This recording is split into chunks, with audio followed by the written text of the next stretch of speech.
পরমেশ্বর পিতা কি বলে না, 7টি দিনের একটি দিন পিতার জন্য দাও, একত্রিত হয়ে সবাই বচনে মণ্ডল। আমরা সবাই দেখো 6 দিন পরমেশ্বর পিতা কি বলছে, সর্বকিছু কর্ম করো। এই বাইবেলেই দেওয়া আছে যে 6 দিন তোমরা সর্বকিছু, মানে সংসার তো আমাদেরকে দিয়েছে না, তো সর্বকিছু কর্ম করো, কিন্তু 7ম দিনটা পরমেশ্বর পিতার জন্য আশীর্বাদের দিন, পবিত্র দিন।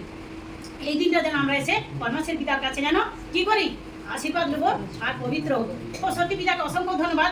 এখানে আসলে আমরা সবাই সুস্থ থাকি তো, তাহলে এই একটা দিন কেন আমরা দেখো, একটা দিনকে আমরা সারা দিনটা ঈশ্বরের জন্য দিতে পারি, তাও পারি না।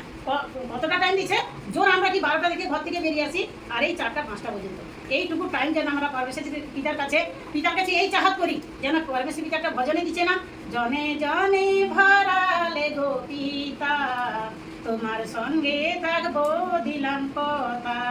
তো পিতার কাছে সবাই প্রার্থনা করো যেন পরমেশ্বর পিতার এই মণ্ডলী যেন পরিপূর্ণ থাকে। সর্বদাই পিতার কাছে সবাই আমরা প্রার্থনা করবো এই পরমেশ্বর পিতার মণ্ডলী